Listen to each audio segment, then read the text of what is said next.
Check, check.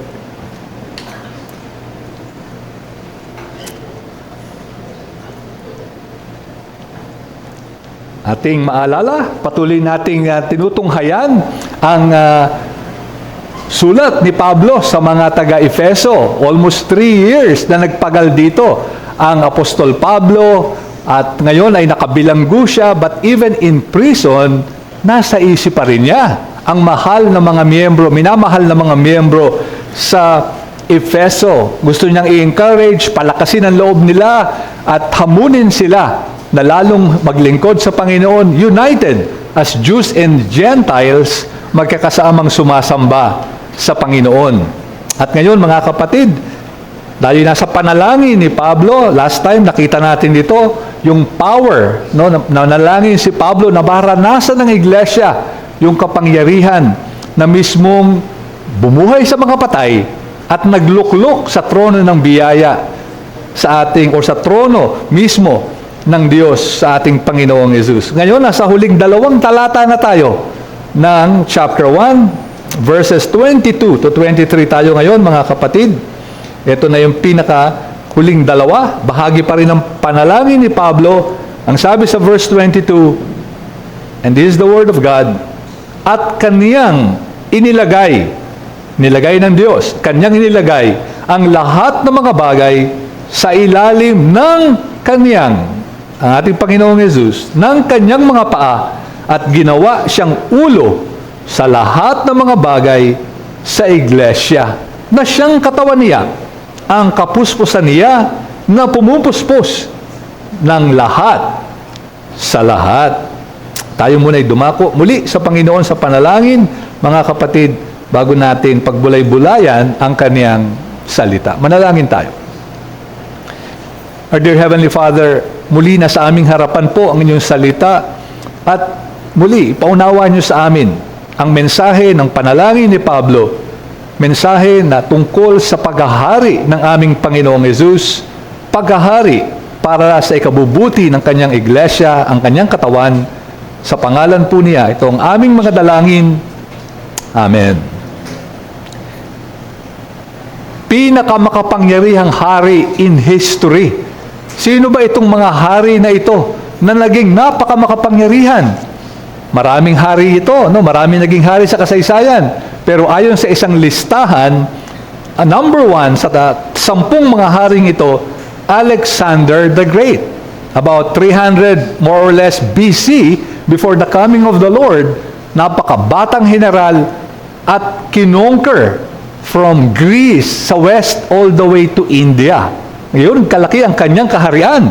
Bata siyang namatay. Subalit, grabe yung naging epekto niya sa sibilisasyon. Nagkaroon ng paglawak, yung Greek culture, yung tinatawag na Hellenistic civilization, na nung dumating ang ating Panginoon, time of the Roman Empire, ay naging napakahalaga na ang wika nila ay Grego at kumbaga nagkaroon ng malawak, no, na kaharian na mayroong iisang lengguwahe. After Alexander the Great, number 2, Genghis Khan. About 1,000 or so years after the birth of the Lord Jesus Christ, isang Mongolian itong si Genghis Khan, na nung siya ay mamatay na, ay yung kanya namang kaharian is from China to Eastern Europe. No, the largest contiguous kingdom ever in the world. So, ganun kapakapangyarihan ang mga hari na ito at humahanga tayo.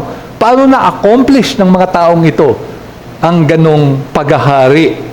Subalit, huwag nating kakalimutan kung sino ang tunay na naghahari sa mundo at sa buong sangnilikha sa oras na ito. At alam natin kung sino siya. Walang iba kundi ang ating Panginoong Yesus. Our text reminds us of who the true ruler is of the universe and of the cosmos. And Paul challenges us na higit nating makilala ang Diyos natin sa pamamagitan ng pagbubulay-bulay sa paghahari ng kanyang bugtong na anak. And so ang mensahe na gusto nating hanguin dito sa talatang ito, let's be encouraged. No? Let's be encouraged that the Lord Jesus rules for the sake of the church. Nagahari ang Panginoong Jesus para sa ikabubuti ng kaniyang iglesia. At 2 puntos lang ang titingnan natin. Number 1, Christ rules. Number 2, Christ rules for the benefit of the church. First of all, Christ rules. Verse 22, mga kapatid, kitang-kita natin ang sinabi rito, kadugsong ng panalangin, bahagi ng dunamis, yung kapangyarihan na ating nakita, yung kapangyarihan ng Diyos na kanyang binuhay magmuli ang Panginoon, kapangyarihan na iniluklok sa langit ang Panginoon, pero hindi lang yon. And He put, that is God the Father, put all things under His feet. Now, para sa iba sa atin, medyo parang familiar yung language, no? Put all things under His feet. Maaalala natin, sa mga awit, chapter 8, parang may eksaktong ganitong sinabi. Psalm 8, verses 4 to 6. Itong sinasabi, pakinggan nyo mga kapatid. What is man, that you are mindful of him? And the Son of Man, that you care for him? Sounds familiar, no? Sino ang tao that you care for him? Sabi ng mga awit, ng psalmist, yet you have made him a little lower than the heavenly beings and crowned him with glory and honor. That is man, humanity. And verse 6, you have given him dominion over the works of your hands, and you have put all things under His feet. Put all things under His feet. Ito ba ay coincidence na eksaktong pareho? Now remember, Paul is kumbaga a scholar, a Hebrew scholar, an Old Testament scholar, at very familiar sa nakasaad sa Lumang Tipan. Ito eksakto yung ginamit niya. Now alam natin na ito'y tungkol sa tao. Genesis 1 and 2, have dominion, pinagkatiwalaan na maghari sa nilalang ng Diyos bilang mga katiwala ng Diyos. Pero dahil sa kasalanan, hindi natin nagampanan ito. Kaya nga, nakita na natin noon, di ba? Kaya nga daming problema ngayon, kahit sa kalikasan. In fact, the whole creation groans because of the mismanagement na ginagawa ng makasalanang tao.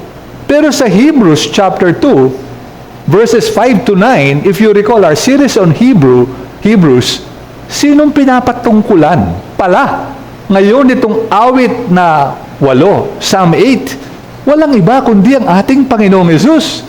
Natupad ito, eksaktong ito ang kinote ng writer of the Hebrews para ipakita na ito ngayon ay ang ating Panginoong Hesus. What is man that you are mindful of Him? Ang Panginoong Hesus ay isang naging taong tulad natin. Siya ay naging mas mababa sa mga anghel. Pero pinutungan ng corona, yun na nga yung resurrection to exaltation, and you have given Him, the Lord Jesus Christ, dominion over all the works of your hand, and put everything, all things, under His feet. At ito rin ang sinabi ni Pablo sa mga taga-Efeso, nasa ilalim na ng Panginoon. And so ito makikita natin na through the Lord Jesus Christ, yung plano ng Panginoon to put all things under supposedly humanity's feet, nangyari kay Jesus. Dahil siya'y walang kasalanan, yung plano na dapat tayo ang gagawa ay nagampanan ng ating Panginoong Jesus. Siya na ngayon yung nagahari sa buong sangnilikha. And therefore, sabi ni Pablo rito, ay parang past tense na nga, no?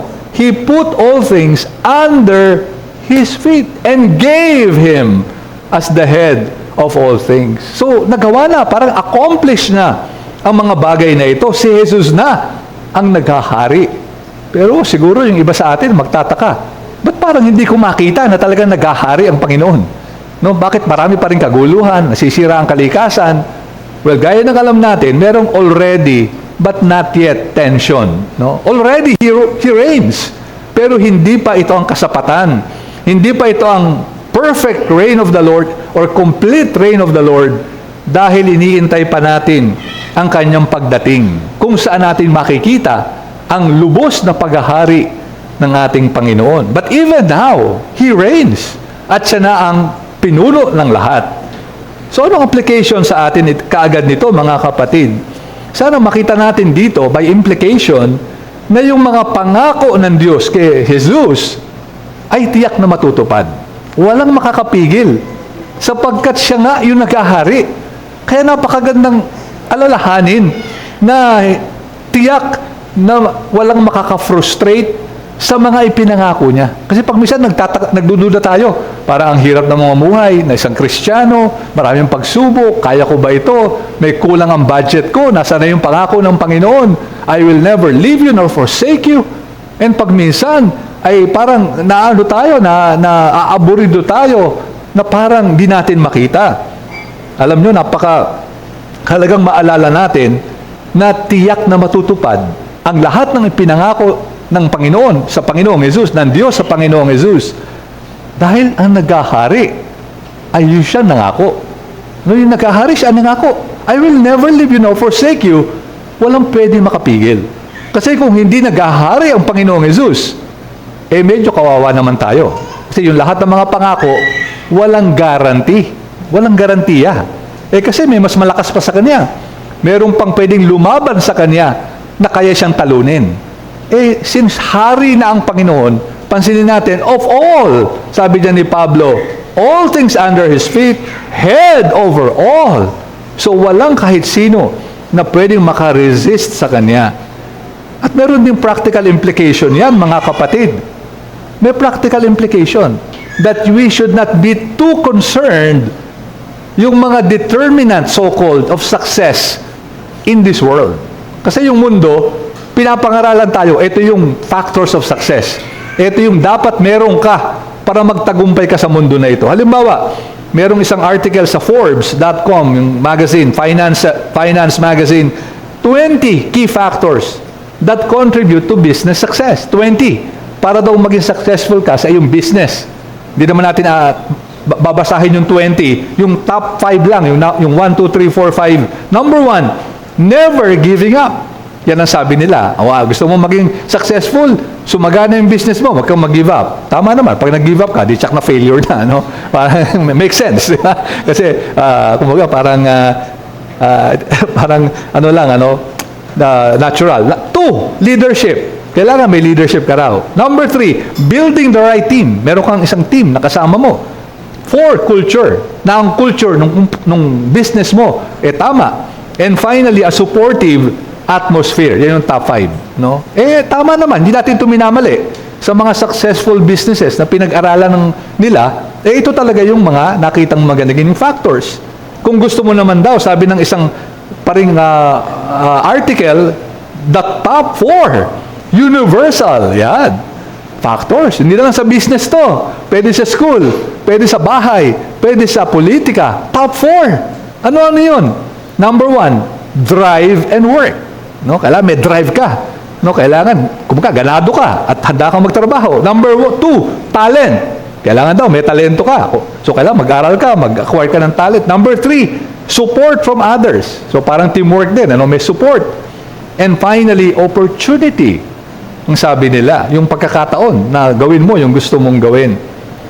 At again, maring totoo naman, there's an element of truth, mahalagang ipurso ang mga bagay na to, pero may kulang, may nakaligtaan sila.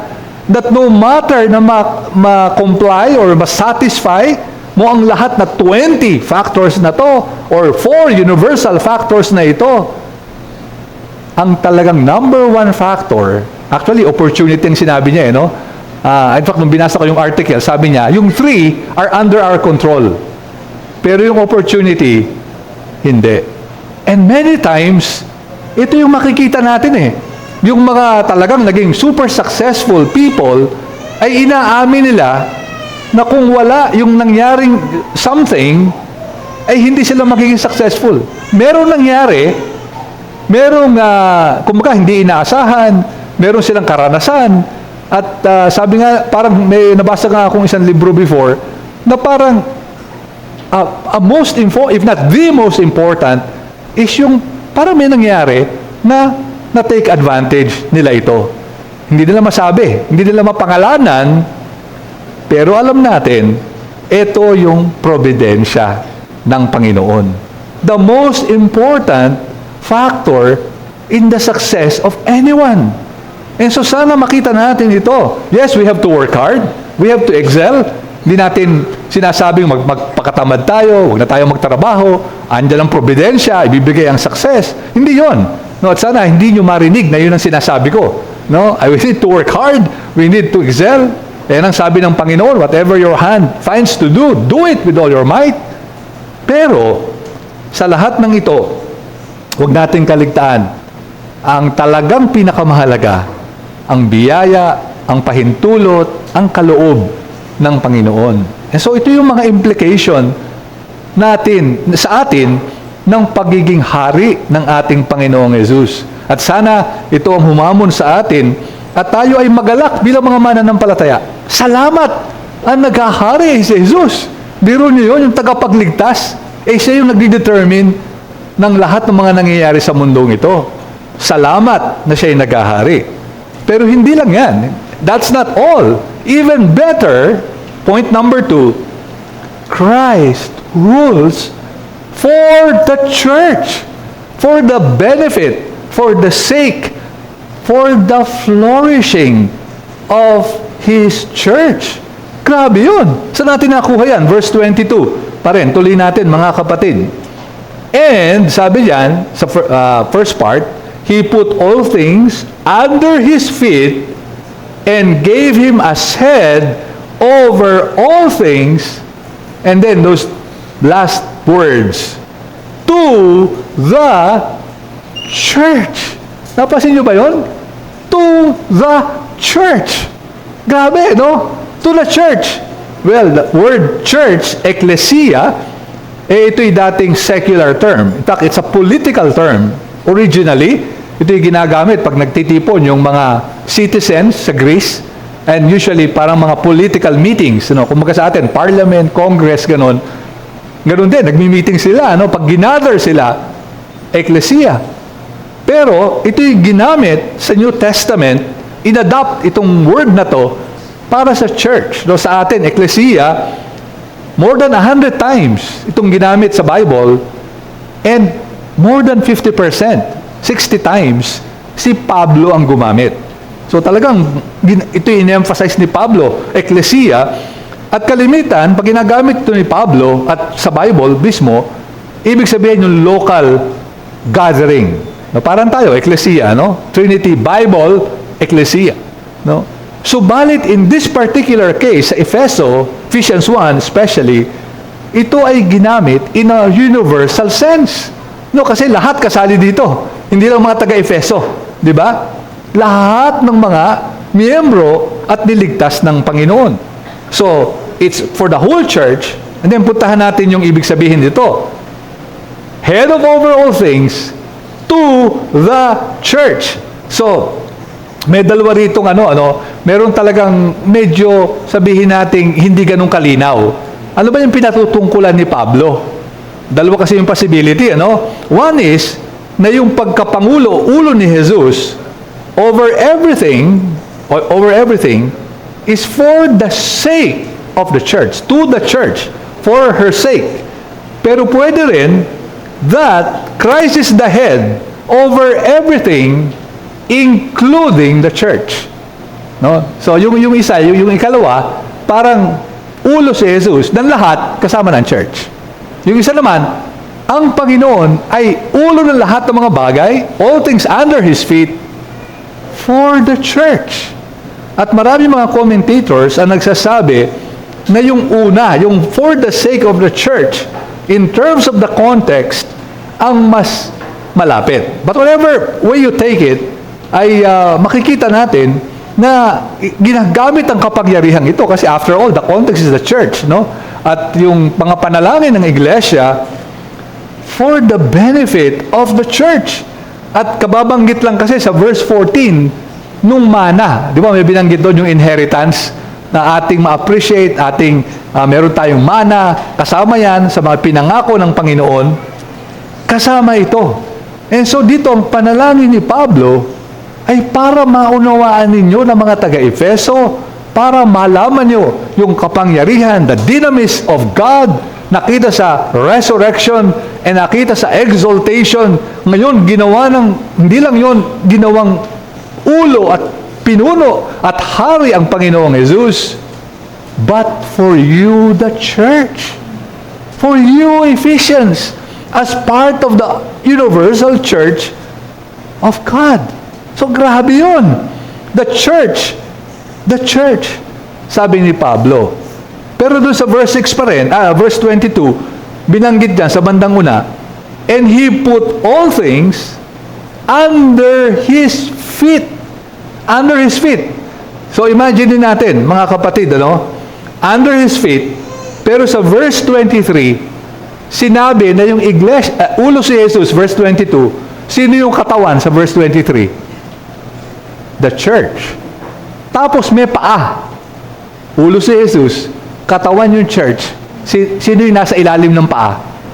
So may ibang commentators nagsasabi, it is also possible to imagine na yung sinasaklawan ditong under His feet, yung church ay kasali. Kasi katawan yung feet, bahagi ng katawan. Can you imagine that? No? Katawan si Jesus, the church is the body, including the feet, tapos under those feet, andun ang lahat ng mga bagay. So grabe, not only for the church, but with the church. Kasama tayo, at talaga namang yan din ang mababasa natin sa banal na kasulatan. At kung totoo yan, natupad yung Psalm 8. Bumabalik na tayo sa Psalm 8, di ba? Na dominion over all things. What is man? Who is man?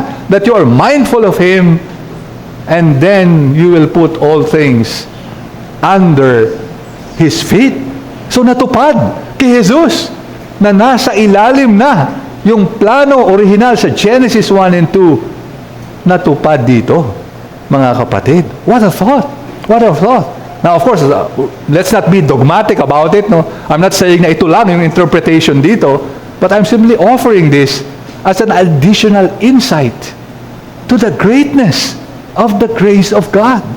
Na yung paghahari, after all, sinabi sa banal na kasulatan, we will judge together with Christ. Tayo ay kasama ni Jesus. And so, hindi malayong isipin, we will reign. We will reign with Him. And so, verse 23, the church, which is His body, gaya nakita na natin, so parang I am the vine, you are the branches. No, parang gano'n, Head, body. So, siya ang pinuno natin, of course, at tayo ang kanyang katawan. We are connected, organically, kumbaga, as part of the organ, the head, then the body. And then, here comes the word. The last phrase, na very intriguing din. The fullness. So, ecclesia, head, Christ, ecclesia, the gathering, the church, body, the fullness. Sino yun? Still the body, which is the church. The fullness of Him who fills all in all. Parang, ano yun? Gets ko ba yun? Parang, ano sabihin yun? Fullness of Him who fills all in all. How do we understand yung phrase na ito? Well, one sense na pwede nating, kasi yung context mismo, medyo parang aminado naman yung mga Bible scholars na hindi ganun kalinaw yung context para malaman natin kagad-agad yung kahulugan. So, malamang, ang ibig sabihin daw nito is that, first we know that in Jesus, the fullness of Godhead resides. Yung fullness ng Diyos nasa Panginoong Jesus. And dito makikita natin, since si Jesus ay Diyos, ang kanyang iglesia ay in a sense, yung fullness ng pagka-Diyos ng Panginoon ay nananahan sa iglesia. So, and therefore, it seems to be here God's purpose is for the church, tayo, to be the full expression of Jesus Christ. Kasi, ang sabi doon, the fullness of Him, the church, is the fullness of Him, Jesus, and Jesus fills everything. Di ba? Jesus is the fullness of all. Siya yung kasapatan, lahat ng mga bagay nasa Kanya, naghahawi siya. But this same Jesus resides in the church. And therefore, yung fullness niya, the fullness of Him, no, ay mas higit na makikita, mas mahahayag. And dito, yung ibang commentator sinasabing yung Shekinah glory from the Old Testament, di ba? Yung pillar of cloud and pillar of fire by night, the Shekinah glory, even in the temple, parang yung iglesia, sa iglesia, ngayon nananahan yung kalawalhatian na yun. Kasi, we are the fullness of Him. Kumbaga parang tayo'y punong-puno niya, na pinupuno niya ang lahat. Bakit? Para maipakita natin sa nagmamasid na sanlibutan kung sino ang Panginoong Hesukristo. So the church, tayo, gives expression. Parang nagpapahayag tayo of His presence in the world. Grabe! Grabe yung thought na yun, ano? Na yung fullness na ito, na of course, Jesus, who has the fullness of all, and yet, dahil nasa iglesia siya, parang yung iglesia ang nagpapahayag ng Jesus na ito, who is the fullness of all. And so, by way of application, mga kapatid, let's see here the glory of the church. No, grabe yung luwalhati na ipinagkaloob ng Diyos sa kanyang iglesia. Na tayo mismo yung the fullness of Christ, the fullness of Him. No, na parang yung kasapatan niya, yung fullness niya, nakikita sa atin ito. What a great privilege for the church, even now. Especially in the light of the many, many churches, sadly, na nagiging katitisuran sa mundo. Maraming mga iglesia, sadly, aminin natin, na nagiging katitisuran sa mundo. No, sabi ng isang article, ang ganito, many churches daw have become so legalistic, insisting on operating with passed down traditions that are disturbingly stale and meaningless. Merong isang may mga iglesia na pasa-pasa yung tradisyon, pero wala namang kahulugan. Passed from one generation to another. Hindi lang yan. You see, sabi pa ng article, leaders of mega churches, purposely conditioning congregations of robots. Parang robot yung mga members to serve them and their lust for power and fame. May mga churches, noon yung mga pastor nila, yung so-called under shepherds, kinukondisyon para mga robot, para paglingkuran yung kanilang mga ambisyon for fame, for riches. Sadly, maraming ganito. Hindi naman lahat, of course, pero maraming ganito. Now, I said this because the challenge to us, ang hamon sa atin bilang isang iglesia, therefore, is to be able to show the fullness of Him. Maipakita natin, sino ba si Jesus? Ano ba talaga? At sino ba talaga siya? Tao lang ba siya? Siya ba ay ganito, ganon? No. Kailangan ipakita natin yung fullness niya. The God-man. The second person of the Trinity na Emmanuel, God with us.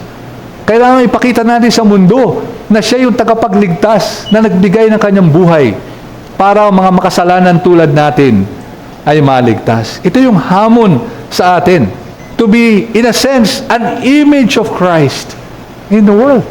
Bilang isang iglesia na yung kanyang fullness ay ating naipapahayag dito sa makasalanang mundo. So ito yung hamon, makita natin yung glory of the church and see the great blessing na meron tayo. What a privilege! What a privilege! And even now, sa ating mga applicants for membership, sana magpatuloy kayo na mag-desire na makabilang ng iglesia. Sana iglesyang ito, but the church of God, sapagkat napakalaking blessing na makabilang sa iglesia ng Diyos. And let us be assured, kung tayo tunay na mananampalataya, na lahat ng mga nangyayari is for our benefit. Actually, itong text na to is parang part of the reason for Romans 8:28. No? Bakit tayo makakapagtiwala na all things work together for good to those who love God and are called according to His purpose? Bakit tayo nakakatiyak? Because Christ rules. Christ rules. Kung hindi naghahari ang Panginoon, meaningless yung Romans 8:28. Why will all things work together for good? How can it work, all things work for our good? Kung pwedeng ma-frustrate ang kapangyarihan ng plano ng Diyos. But since Christ is the head of all things, to the church, kaya niyang panagutan ang pinangako niya sa Romans 8:28. Pero baka may kinakausap tayo ngayon na hindi pa member ng church, wala pang desire mag-member ng church, parang hindi pa tiyak kung tunay ba na siya ay kasama ni Jesus, kalakip ni Jesus, at kasama sa universal ecclesia. Sana ngayon makikita natin na kung hari si Jesus at naghahari ngayon, at lalong makikita ang paghahari when He comes again, hindi ba na nakakabahala na wala tayong kapayapaan kay Jesus? Di ba nakakabahala yon? Kung darating na yung hari, huhusgahan na ang lahat ng mga nabuhay sa mundo na ito. Kung wala ka, hindi ka kaisa ng kanyang bayan, talaga nakakabahala. At sana wag tayong tumigil hanggat di natin nakikita ang sarili natin in the light of the Word of God, na hanggat di natin nakikita na tayo makasalanan, na kailangan ng tagapagligtas, hanggat di tayo nagsisisi sa ating mga kasalanan at lumalapit sa ating Panginoong Jesus bilang ating Panginoon at tagapagligtas. In summary, nakita natin, Jesus rules. Jesus rules for the church, for the sake of the church. In the 1700s, si Edward, na isang British, ay kaibigan, naging malapit kay Wesley, John Wesley, Charles Wesley. After all, yung kanyang mga magulang ay malapit talaga sa mga Wesleys. Originally, they came from Switzerland, yung mga Huguenots, na kung inyong maalala, na persecute mga Protestants ito, na persecute, pinagpapatay sila, faithful sa Panginoon, at nakarating siya sa Inglaterra, kung saan doon niya nakilala ang mga Wesleys. Kasama siya tuwing may mga gathering na ganito, may mga preaching, merong mga paghahasik ng Ebanghelyo, kasama si Edward ng mga Wesley. At ilang beses na hinamon siya ni John Wesley, Brother Edward, kailangan ka na mag-preach. No? I think you're ready. You can preach the word. Pero palaging tumatanggi si Edward. Tingin niya, hindi niya kaya. So sa isang meeting na ganito, andun siya, nakaupo. Bigla siyang tinawag ni John Wesley. No? Walang ka-warning, walang sabi nga, abog-abog. Biglang sinabi ni Wesley, Brother Edward will now speak. Ang kulat niya. Ano? Siya yung pinagsalitang bigla. Tumayo si Edward at sinabi niya, sa napakalaking crowd na yon, I will now preach, I will now deliver the greatest sermon ever preached on earth. Grabe, no? I will deliver the greatest sermon. Kala ko ba hindi makapreach to? Kala ko ba napaka-humble nito na ayaw mag-preach? And now, in-announce niya before he even spoke, he will preach the greatest sermon ever preached on earth. And he proceeded to read the Sermon on the Mount. Binasa niya yung Sermon on the Mount and he sat down. At kilala natin si Edward, not just because he preached the greatest sermon on earth, but he also composed one hymn that is so familiar to us. Edward Peronet, or Peronet, baka French ito, Huguenot. At kanyang kinata, ang awit na ito na ating inaawit, All hail the power of Jesus' name. Let angels prostrate fall, bring forth the royal diadem, and crown Him Lord of all. and crown Him Lord of all. Alam ni Edward kung sino ang tunay na hari. Alam niya kung sino ang dapat putungan ng korona. At sana sa ating mga panalangin, isa ito sa ating maging panalangin, Lord, bigay niyo sa aking puso naway masigit kong makilala kung sino ang dapat kong koronahan. Hindi ang sarili ko, hindi ang ating iglesia, kundi walang iba, kundi ang ating Panginoon at tagapagligtas. He alone deserves to be crowned Lord of all. Tayo manalangin, mga kapatid. O Panginoon namin Diyos, salamat sa pagpapaalala na tunay nga ang naghahari ay ang aming Panginoong Jesus. Bagamat hindi namin makita ito sa mata na pisikal, tulungan nyo kami by the eyes of faith na aming makita ang paghahari ng aming Panginoong Jesus. At nawa, ito ang maggabay at magpalakas sa inyong iglesia to be faithful to you. Ito po ang aming mga dalangin sa pangalan po lamang ng aming Panginoong Jesus. Amen. Bilang pagwawakas, mga